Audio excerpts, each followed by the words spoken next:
Okay, sa mag-aaral po ulit sa inyo mga kaibigan.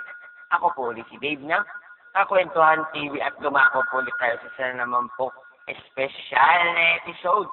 Dahil nasagot po ulit ako sa topic ko na binigay po ni Idol DJ Nigel ng RB or Radio Bulacan 95.9. Ang radyo ng bawat Bulacan. Muli po, ako po ulit si Dave ng Kakwentuhan TV na bumabati rin po sa papapong DJs, staff, di pa po bumubuo ng Radio Bulacan. Lalo-lalo na po kay Boss Romel Ramos. Boss, isang magandang araw po sa inyo. At ito na po yung topic na binigay po ni Idol DJ Nigel. Dahil ngayon ay Situation Friday. Halimbawa, ganito yung sitwasyon. May bigla kang nakita na parang kakilala mo. Tapos, bigla mong inakbayan o kinalabit. Tapos, pagharap, di pala siya yung kilala mo. Ano ang gagawin mo? At bakit? Nako, Idol.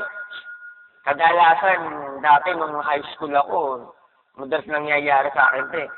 Dati kasi, may best friend ako. Merong best friend na babae. Tawag dito. Ang forma niya, kasi maliit lang siyang tao. Tapos, ang forma niya, yung parang, yung blouse, kasi Marcelo kami nag-aaral. Yung blouse niya medyo mahaba. Tapos yung panga rin niya, ganun din. Kasi medyo conservative nga siya. Pero may tsura yung best friend ko. Simula kasi nung nauso, yung yung parang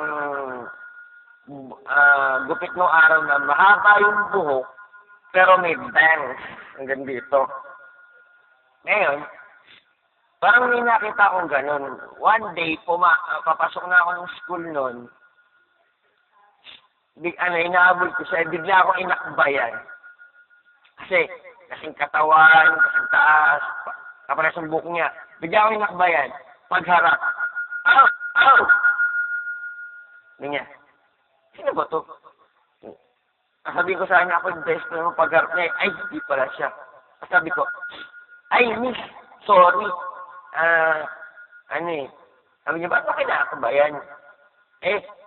Akala ko kasi, akala ko unan ka. Kasi medyo may pagkatsabi yung nakakbayan ko. Sabi ko, akala ko kasi unan ka eh. Napasandal ako kasi parang sumamay pakiramdam ko eh. Lusot. Sabi niya, ewan ko sa'yo. Sabihan niya ako, Mahina lang naman narinig ko, sabi niya, mahina. Sorry naman. Akala ko siya, kakilala ko eh. Diba? Yumalsa siya. Yan. One time naman, napunta ako sa market. Ganun din, nakita ako na parang kakilala ko. Bigla ako kinalabit. Sabi ko, uy! Gusta! Pagharap, hindi pala yun. Sabi niya, sino ka? Hindi naman kita kalala. Ba't mo ako kinakalabit? Sabi ko, sorry po. Kasi, nagpalusok na lang. Ngayon po ay araw ng kalabit.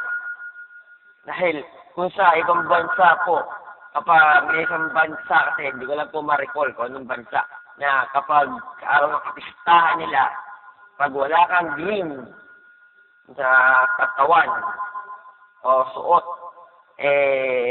kukurapin ka nila. Dito naman po sa lugar na to, sa market, kapag ganitong araw ng kalabit. Kaya, pwede mo kalabitin sino mang gusto mo. Sabi niya, ba't wala naman nakalagay na nakapaskil? Sabi niya, lang yan. Sana yun yung mga tao hindi nakaipaskil yun. Alam na nila yun. So, niya, ewan ko sa'yo. Aalis na nga lang. Isa pa, uling-uli na lang. Nangyari naman sa akin yung bigla akong, nakita ulit ako isang kakilala ko sa isang mall.